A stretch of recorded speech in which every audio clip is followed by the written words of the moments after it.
I stood on the cracked sidewalk of Maple Street, watching the moving trucks pull up to number 47. My mother's face appeared in the window, pale and drawn, before the curtain snapped shut. Next door at 45, my sister Rachel pressed her nose against the glass, her expression a mixture of disbelief and rage.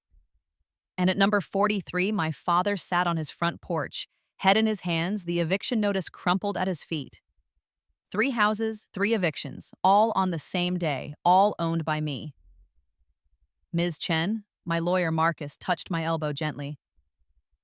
The sheriff is asking if you want to proceed with the immediate removal order, or if you'd like to give them until tomorrow morning. I adjusted my sunglasses, the morning light glinting off the diamond bracelet that cost more than this entire street was worth. Proceed immediately. They've had 30 days' notice. That's more courtesy than they ever showed me. As the sheriff's deputies approached the first house, I let myself remember. Not this life, the one before it. The life where I died alone and penniless at 23 in a studio apartment I could barely afford from pneumonia I couldn't pay to treat. The life where these same people took everything from me. The life I would make sure never happened again. The first time I lived through this timeline, I was 18 when everything fell apart. It started the day after Grandma Lynn's funeral. We'd buried her on a Tuesday, a simple service that my mother complained was embarrassingly modest the entire time. Never mind that Grandma Lynn had wanted a simple funeral. Never mind that I'd paid for it with the small inheritance she'd left me in cash. $10,000 she'd saved over decades, pressed into my hand a week before she died. For you, she'd whispered in Mandarin, her arthritis-twisted fingers closing mine around the envelope. Not for them. Never for them. Promise me, May May. I'd promised, and I'd kept that promise for exactly 5 days. On the 5th day, my father called a family meeting at Grandma Lynn's house, the house where I'd lived with her since I was 12, after my parents made it clear they didn't have room for me in their new life. Not when Rachel needed the bigger bedroom for her competitive dance equipment. Not when my father's new business needed every spare dollar. It's really not fair to ask, my mother had said when they dropped me off at Grandma's with 2 suitcases and my stuffed rabbit. You're old enough to understand. Rachel has such potential. She needs our support right now. Grandma had taken me in without hesitation, raising me in her small 2-bedroom house with its creaky floors and garden full of vegetables. She taught me Mandarin, how to make dumplings, how to stretch a dollar. She went to every parent-teacher conference, every school play, every award ceremony where I was the only kid whose parents weren't there. But she'd never owned the house. It belonged to Mr. Patterson, an elderly man who'd rented it to her for 40 years at the same rate. A gentleman's agreement that ended when he died and his son took over the properties. The day after the funeral, I walked into that house to find my entire family already there. Mother, father, Rachel, and my Uncle Wei, my father's brother, a real estate agent with a smile like an oil slick. Ah, May May, Uncle Wei stood, arms outstretched. We were just talking about you. I should have run. In my first life, I didn't. I sat down at the kitchen table where Grandma and I had eaten breakfast every morning, and I let them destroy me. So, Father began, not meeting my eyes. Your grandmother had some financial issues we weren't aware of. What kind of issues? I asked, my stomach already sinking. Debt, Mother said crisply. She was always crisp when discussing money. It was only emotion that made her messy. Significant debt. Hospital bills, credit cards, personal loans. That's impossible. Grandma was careful with money. Are you calling your father a liar? Mother's eyes flashed. I'm just saying, the debt is real, May May. Uncle Wei slid a folder across the table. Over $300,000. Your grandmother took out a second mortgage on this house 20 years ago. She's been defaulting on payments for 6 months. The bank is going to foreclose. I opened the folder with shaking hands. The documents looked official, stamped and signed, with Grandma's signature at the bottom. I didn't know then what I know now, what I learned in my previous life. That the signatures were forged, the debt fabricated, the whole thing a scheme they'd been planning since the day Grandma's health started failing. But She left me money, the $10,000. We can use that toward $10,000. Father laughed bitterly. Against $300,000? That's nothing.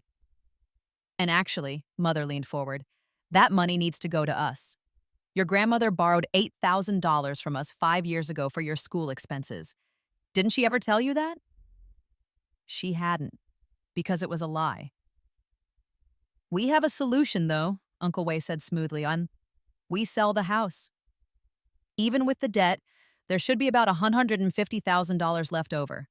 We split that among the family, your parents, you, and me, as executor of the estate.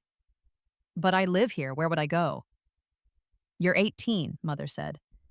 It's time you learn to support yourself anyway. Rachel is getting ready for college, Juilliard if she gets in, and we need to focus our resources there. You understand. I always understood. That was the problem. In my first life, I signed the papers. I handed over Grandma's $10,000. I moved into a friend's apartment, sleeping on her couch while I worked double shifts at a grocery store and tried to finish my senior year of high school. I never saw a penny of that $150,000. 2 months after the sale, I watched from across the street as Mother moved into Grandma's house. We bought it from the new owners, she said when I called, confused. Got a good deal. Needed more space now that Rachel's home from school on break. Uncle Wei had bought it at the foreclosure auction for $200,000, then sold it to my parents for the same price. The bank debt was paid off with $120,000. The rest, over $380,000 in total, vanished into their pockets. They'd stolen from a dead woman and her granddaughter, and they'd done it with paperwork and smiles. In my first life, I spent 5 years trying to fight it. I hired a lawyer I couldn't afford who told me I had no case. I'd signed the papers, there was no proof of fraud. I worked 3 jobs trying to save enough to hire a better lawyer, to get the house back, to make them pay. I made myself sick with stress and poverty and heartbreak. And at 23, alone in a studio apartment during the worst winter Chicago had seen in decades, I died of pneumonia because I couldn't afford both rent and a doctor's visit. My last thought was of Grandma's garden in spring and how I'd failed her. Then I opened my eyes, and I was 18 again, standing in my bedroom at Grandma's house. It was the morning of her funeral. The second time through, I understood what I had, a gift and a weapon. I went to the funeral in a daze, my mind racing. The foreknowledge sat in my head like a blueprint. Every stock that would boom, every crypto coin that would explode, every lottery number, every real estate market shift. But more than that, I knew their plan, every step of it. And I knew something else. I had 6 days until they sprung their trap. The night after the funeral, when Grandma's envelope pressed into my palm one more time, I didn't cry like I had before. I bowed my head and whispered, I promise, Grandma. This time I'm going to win. The next morning, I took half of the $10,000, $5,000 in cash, and I went to the bank. Not my usual bank. They'd freeze my accounts when my family came calling with their fake debts.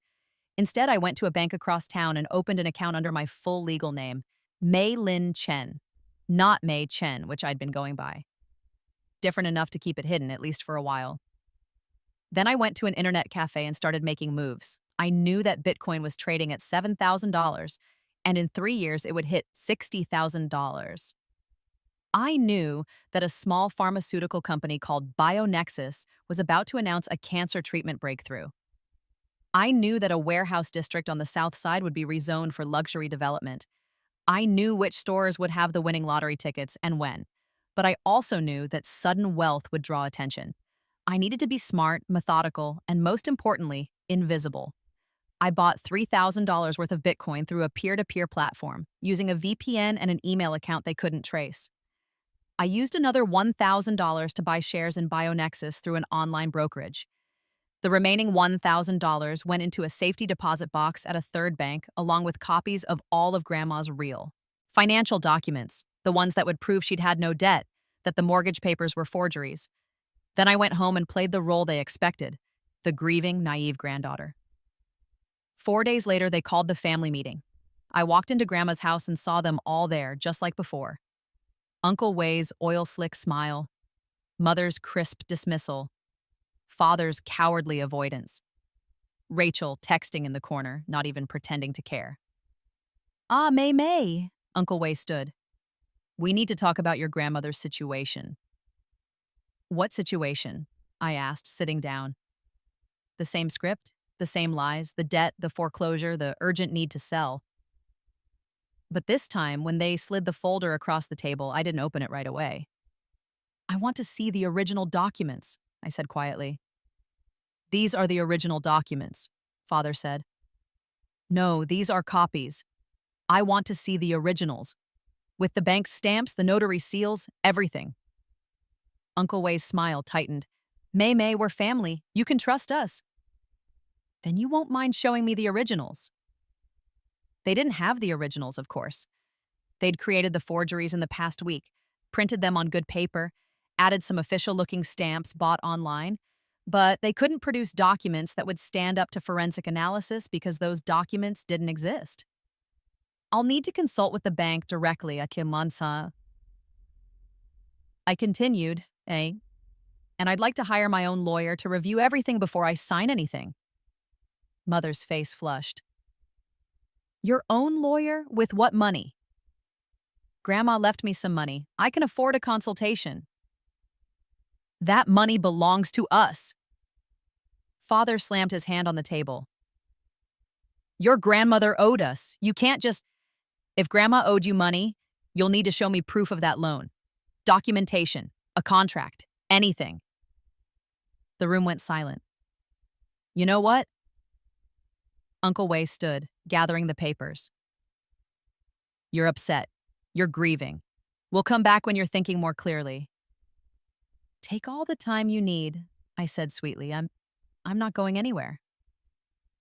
They left in a flurry of passive-aggressive comments and disappointed sighs. Rachel called me an ungrateful bitch on her way out the door. I waited until I heard all their cars pull away. Then I went to Grandma's bedroom and cried for an hour, not from sadness this time, but from rage. They'd done this to me once. They'd stolen everything and left me to die. Not this time. The turning point came 2 weeks later when my Bitcoin investment tripled. I sold half of it, $4,500 turned into $13,500, and used that to hire a forensic accountant and a real estate lawyer. Not just any lawyer. Margaret Wu, a second-generation Chinese-American attorney who'd made her name destroying elder abuse cases. In my first life, I'd read about her in a newspaper at the library, wishing I'd known about her earlier. This time, I knew about her now. Tell me everything, Margaret said when I walked into her office with my evidence. I did. All of it. The fake debt, the forged documents, the planned theft. I showed her Grandma's real bank statements, the proof of her clean credit history, the mortgage papers that showed the house was never mortgaged a second time. Margaret's eyes glinted. You understand this is fraud, right? Criminal fraud. Your family could go to prison. I understand, I said. But first, I need to protect the house. The house isn't yours to protect. It's a rental. Not for long. I'd done my research. Old Mr. Patterson's son, Chad Patterson, a middle-aged failed day trader living in Florida, had inherited 17 properties in Chicago. He was lazy, perpetually broke, and desperate for cash. In my first life, Uncle Way had approached him about buying Grandma's house, which started the whole fake foreclosure scheme.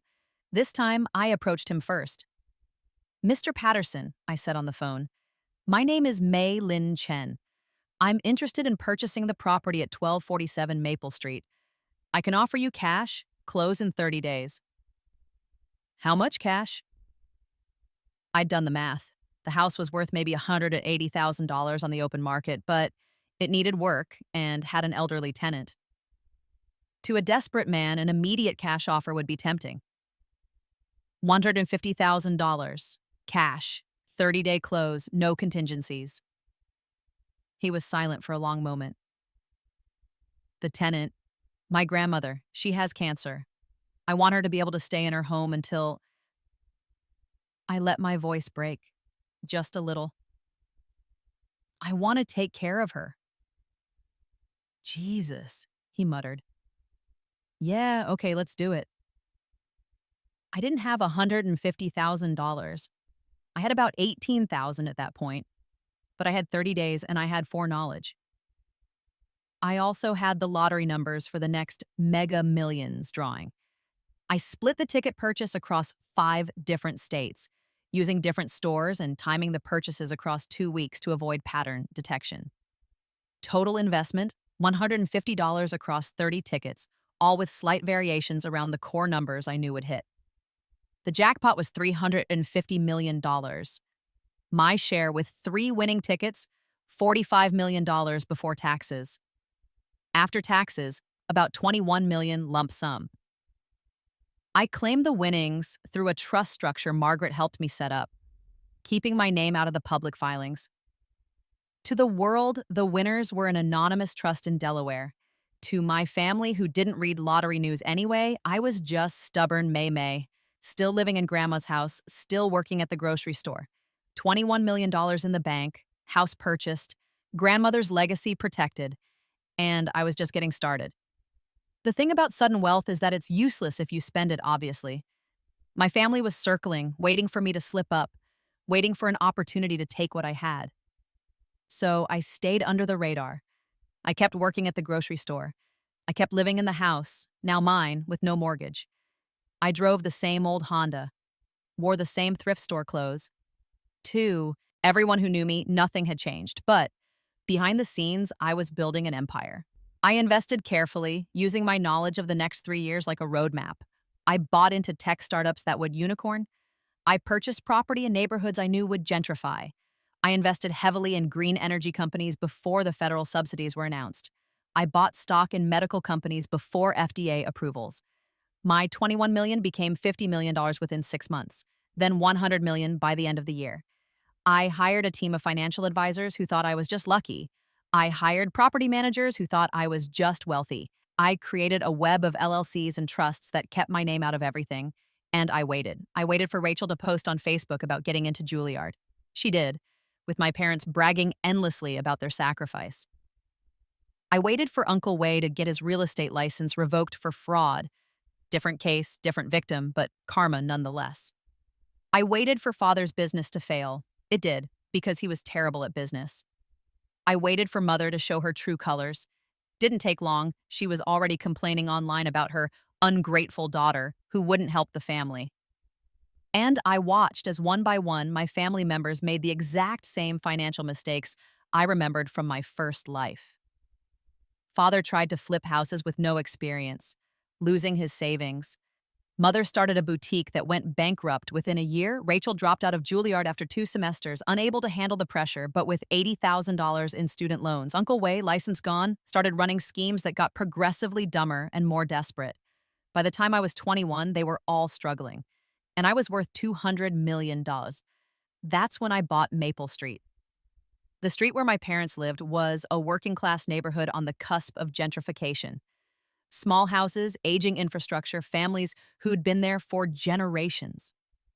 Chad Patterson owned not just Grandma's old house, but 6 others on the same block, including the ones my parents had eventually scraped together money to buy, numbers 45 and 47.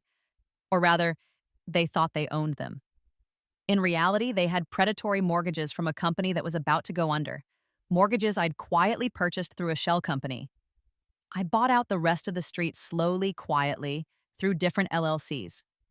An elderly couple retiring to Florida, a family relocating for work, a house in foreclosure that I paid cash for at auction. Each purchase was fair. I paid market rate, gave generous timelines, helped people relocate. I wasn't a monster, but I was strategic. Within 2 years, I owned every house on Maple Street except 3, numbers 43, 45, and 47. Father lived at 43, a small house he was renting after his business failed. Mother and her new husband lived at 47, barely keeping up with their mortgage payments. Rachel lived at 45 in a house her boyfriend's parents owned, which I purchased from them for 20% over asking price. Then I waited for the leases and mortgages to come due. Father's landlord, me, through a trust, chose not to renew his lease. Mother's mortgage was called due by the bank, actually my company, which had purchased the debt. Rachel's boyfriend's parents gave her notice to vacate. They'd sold to me with the understanding that the current tenant would need to leave. All on the same day. All with proper legal notice. all perfectly legal.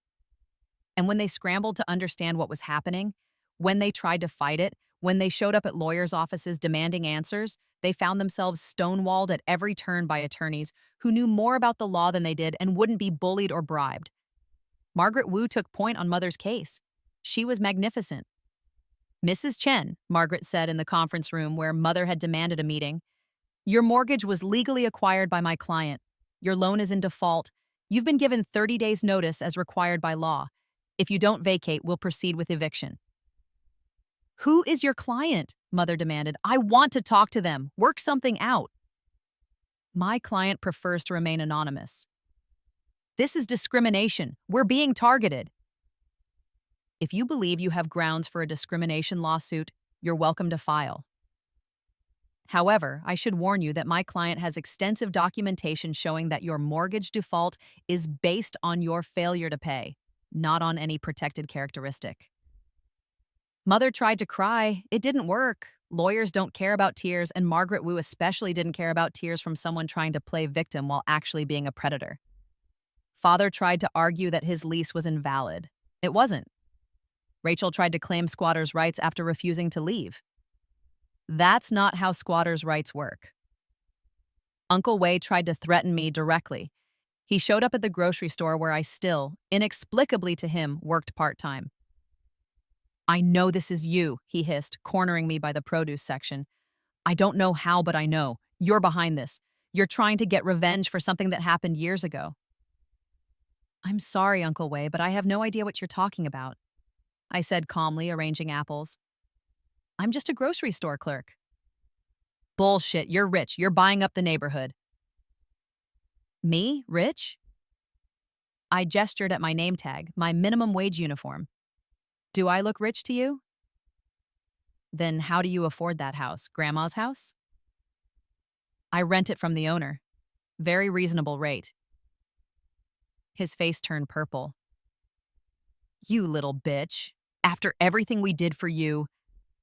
"Everything you did for me?" My voice went cold. "You mean like trying to steal my inheritance? Like forging documents to create fake debt? Like trying to make me homeless at 18? He went pale. "Oh yes," I said softly. "Know all about it. I've known since the beginning. The forensic accountant found all your fake signatures, the real estate fraud, the forgeries. I have documentation of everything, Uncle Wei. Everything. You can't prove, I can prove all of it. And I have. It's sitting in a safe deposit box along with a letter to be opened if anything happens to me. A letter that goes to the police, the Illinois Attorney General, and the FBI's Financial Crimes Division." "You wouldn't." "Try me," I said. "Touch me, threaten me, or come near me again, and I'll bury you. All of you. Prison time, Uncle Wei. Real prison, not just civil penalties." He backed away, and I never saw him in person again. But the evictions continued. The day I stood on Maple Street watching my family get evicted was the culmination of 3 years of planning, investment, and strategic maneuvering. It was also, I'll admit, one of the most satisfying days of my life. Mother came out of number 47 first, her husband dragging suitcases behind her. She looked older than I remembered, worn down by failed businesses and money troubles and the stress of realizing that her golden child, Rachel, was actually kind of useless. She saw me standing there, and recognition finally dawned. "May May," she breathed. I lowered my sunglasses in. "Hello, Mother. What are you? How are you?" Her eyes took in my designer outfit, my jewelry, my lawyer, the obvious confidence of wealth. "You're evicting us?" "I'm evicting people who defaulted on their mortgages and leases. The fact that those people are you is almost coincidental." "Almost? Would you have done differently?" I asked. "If you'd had the chance to make the people who hurt you pay, would you have taken it?" She had no answer for that. Father came out next, looking defeated in a way that might have made me feel bad if I didn't remember him sitting in Grandma's kitchen, lying about debt, stealing from a dead woman. He saw me and just sagged. We needed the money, he said quietly. Rachel's education, the business. We needed it. You could have asked, I said. Grandma would have helped. I would have helped. Would you? I guess we'll never know now. Rachel was last, stomping out of number 45 with fury radiating off her. She'd gained weight, stress eating, I assumed, and her hair was pulled back in a messy ponytail. The golden child tarnished. This is bullshit, she screamed at me. You're doing this because you're jealous. You always were jealous. Jealous of what? I asked, genuinely curious. Your failed career, your student loans, your dependence on other people to survive? I have talent. I'm going to be a star. Rachel, you haven't danced in 2 years. You work at a call center, and that's fine. There's nothing wrong with working at a call center. But stop pretending you're special. Her face crumpled, and for a moment I saw the little girl who'd been given everything while I got nothing. Wondered if she'd ever realize that all that favoritism hadn't actually prepared her for life. It had crippled her, but that wasn't my problem anymore. You have until 5 p.m. to remove your belongings, I told all of them. After that, anything left will be disposed of. Your security deposits minus damages will be mailed to your forwarding addresses. If you have questions, contact your individual lawyers. Where are we supposed to go? Mother asked. And for the first time, she sounded genuinely frightened rather than angry. I could have said a lot of things. I could have listed homeless shelters. I could have suggested they ask the relatives who actually liked them. I could have reminded them that I'd been 18 when they were prepared to throw me out with nothing. Instead, I said, "That's not my problem. You're adults. Figure it out." Then I turned and walked back to my car, a Tesla Model S midnight blue, smooth as silk, and drove away from Maple Street without looking back. The epilogue of my story isn't about revenge anymore. Revenge was satisfying, yes, but it was ultimately a means to an end. The end was freedom. I'm 25 now, the same age I would have been if I'd lived through my first timeline a little longer. But this version of 25 is unrecognizable from that one. I run a real estate investment company with a portfolio worth $800 million. I employ 67 people, most of them from working-class backgrounds like mine. All of them paid above market rates with full benefits and profit sharing. I renovate buildings in struggling neighborhoods and keep rents affordable. I fund scholarships for kids whose families don't support them. I donate to elder care advocacy organizations. Grandma's house, my house, is now a community center.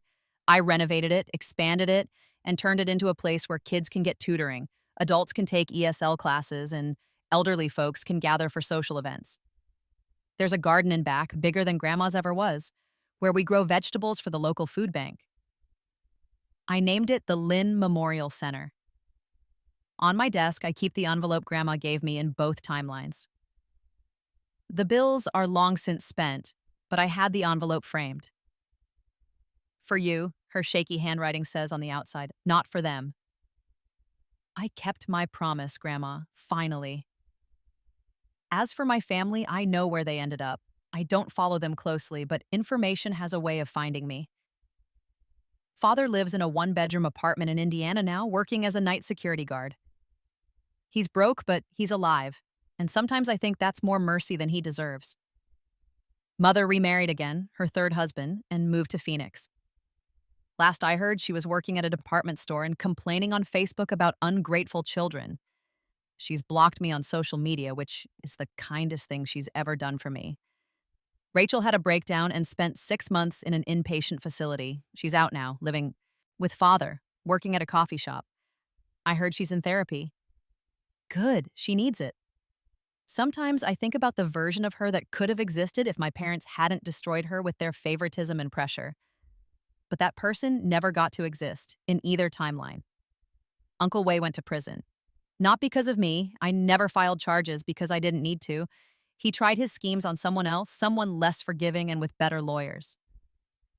He got 3 years for fraud. He served 18 months and came out a broken man who now works at a car wash and tells anyone who'll listen that he used to be a successful businessman. I could feel bad about all of this. In a different story, this would be the part where I'd have some great realization about forgiveness and family and letting go of hate. But this isn't that story. The truth is, I don't hate them anymore. Hate requires caring, and I don't.